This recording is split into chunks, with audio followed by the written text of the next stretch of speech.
92 हमले हुए पिछले 9 दिनों में, सिर्फ बलूचिस्तान में। बलूचिस्तान में 2 जगहों पर बहुत बड़े धमाके इलेक्शंस होंगे, वो थोड़े से खून खराबे के साथ होंगे। आपको वायलेंट क्लासेस देखने को इस बात की गवाह नहीं है कि इस मुल्क के अंदर एक डेमोक्रेटिक लीडर ने जाके कब्रें खोद दी थी।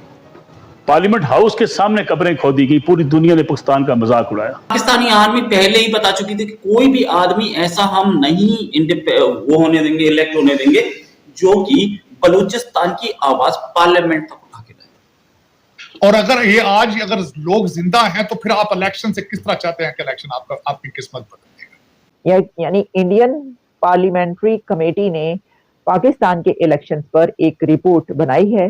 अचानक कह रहा 370 जब तक नहीं हटाओगे मैं बात नहीं करूंगा। भाई तेरे से बात करने को कौन तड़प रहा है आपको? Who the hell wants to talk to you? 370 को दूसरी बात यह है कि नवाज शरीफ तो 370 हटाने से पहले बात नहीं करेगा, और पूरे के पूरे पाकिस्तान के यूट्यूबर जो है वो मरे जा रहे हैं भारत से बात करने के लिए। ये रिजल्ट के हवाले से अगर बात करें तो ऑलरेडी रिजल्ट तो अनाउंस हो चुके हैं। ये न्यूयॉर्क टाइम्स लिख रहा है कि पाकिस्तान की मिलिट्री ने हमेशा पाकिस्तान के इलेक्शंस को इतना मैनिपुलेट किया है, लेकिन इस बार तो हद से ज्यादा कर दिया है। और पहले चीजें इतनी खुल के नजर नहीं आती थी, इस बार आर्मी खुल के चीजें कर रही है और एक पार्टी को जिताने की पूरी कोशिश हो रही है। अजीज दोस्तों, अमेरिकन थिंक टैंक्स ने भी इस हवाले से काफी चीजें लिखी हैं कि जो 8 फरवरी को इलेक्शन हो रहे हैं, ये अमेरिकन थिंक टैंक्स ने कहा है कि पॉलिटिकल सप्रेशन और मिलिटेंट पार्टियों की धमकियों और धमाकों और आर्मी की इन्वॉल्वमेंट, इसने पाकिस्तान के डेमोक्रेटिक फ्यूचर को बिल्कुल ही खत्म कर दिया है। नवाज शरीफ को पहले भगाया गया, केसेस बनाए गए, फिर उसके केसेस खत्म किए गए, उसको वापस लाया गया और उसको दूध से धुला साफ करके पेश कर दिया है। और अब आर्मी की नजर आ रही है जानिबदारी नवाज शरीफ को सपोर्ट करने में और उसको आगे लाने में।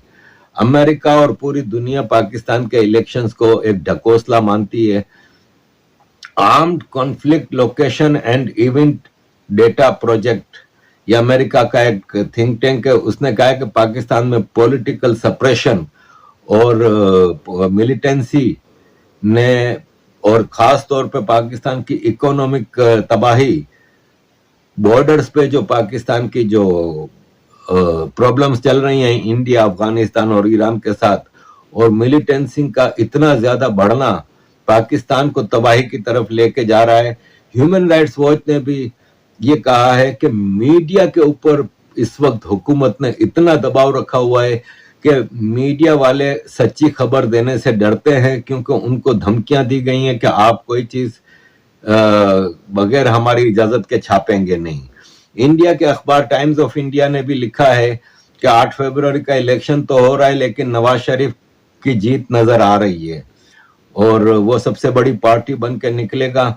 और जाहिर पाकिस्तान आर्मी की सपोर्ट है इसको, और ये हमेशा आर्मी ही फैसला करती है।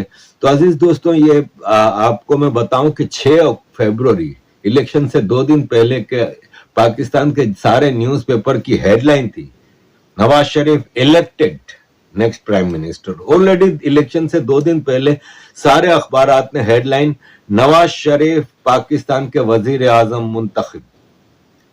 हालांकि अभी तो इलेक्शन 2 दिन पहले हुए भी नहीं थे, 6 फरवरी को।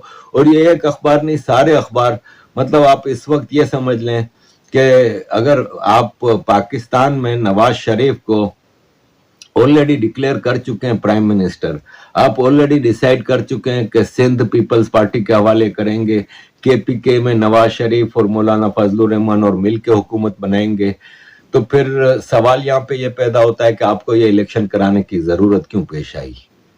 आपको ये इलेक्शन कराने की जरूरत होती नहीं, आपकी इकोनॉमी तबाह है, आप इतना लंबा चौड़ा खर्चा करके एक इलेक्शन करवा रहे हैं, लेकिन उस इलेक्शन का नतीजा पहले से ही अनाउंस हो चुका है। इवन जंग अखबार भी लिखता है कि Nawaz Sharif next prime minister है, तो फिर इसके बाद ये इलेक्शन की कोई क्रेडिबिलिटी नजर नहीं आती ली जाएगी। अब ये एक अलार्मिंग सिचुएशन इसलिए है कि बलूचिस्तान के हवाले से पहली खबर आई थी कि वहां पर इंटरनेट जो है बंद कर दिया जाएगा, इलेक्शन वाले दिन नहीं होगा। लेकिन अब खबर ये आई है, ये कहा जा रहा है कि नहीं, इलेक्शन किसी भी जगह पर पूरे मुल्क में बंद नहीं होगा। तो ये तो हमें कल पता चलेगा, क्योंकि ये जो धमाके हुए इसके बाद क्या इलेक्शन, किसी ने कहा था कि बड़ा खूनी इलेक्शन होगा पाकिस्तान के अंदर, ये बहुत खूनी इलेक्शन होगा। तो देखिए, खूनी तो इलेक्शन ये स्टार्ट हो गया, 2 धमाके और ये पॉलिटिकल ऑफिसेस के सामने हुए हैं और खुदकुश हैं। जैकेटें पहन के आए थे जो फटे यहाँ के, और वो सारी ऐसे ही, और कुछ ऐसा भी होता है कि वो बम फिट कर देते हैं कहीं पर, उस तरीके से भी होता है। तो ये जो है अब वहां पर काफी भारी तादाद में पुलिस भेजी गई है और लाशें जो हैं वो उठा ली गई हैं, जख्मी को अस्पताल ले जाया जा रहा है। ये सिचुएशन हो रही है और अभी कुछ घंटे बाकी हैं इलेक्शन में। ठीक है जी, कल के रोज इलेक्शन है। तो ये है, लेकिन एक बात इसके अंदर और इसी से रिलेटेड दूसरी खबर, और वो ये है कि पूरी दुनिया की नजरें जो है इस वक्त पाकिस्तान के इलेक्शन पर लगी हुई हैं। ये बात याद रखिएगा, ऐसा नहीं है कि दुनिया ना देख रही हो इस इलेक्शन को।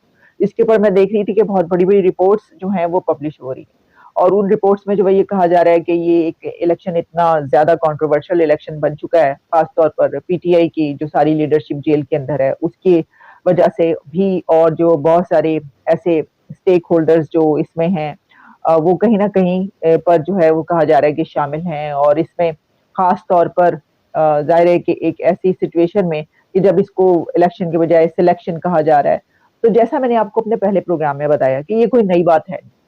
1970 का इलेक्शन सबसे ज्यादा ट्रांसपेरेंट इलेक्शन था, सबसे जो क्लियर कट और ट्रांसपेरेंट इलेक्शन कहा जाता है वो 1970 का इलेक्शन कहा जाता है। क्योंकि इसकी वजह ये कि उसमें वो शेख मुजीबुर रहमान ने काफी सीटें ले रही थी ना, काफी, वो तो जीत गए थे जो, और वो भी इसलिए हुआ कि ये पता ही नहीं था कि हाँ ये जीत जाएंगे, तो वो हो गया। चलिए, इसके ऊपर जो है हम अलग से इसके ऊपर प्रोग्राम करूंगे इलेक्शन के हवाले से। मैं तो मैंने जो ये कहा कि दुनिया की नजरें इस वक्त पाकिस्तान के इलेक्शन पे है, तो इंडिया की नजरें भी पाकिस्तान के इलेक्शन पर है।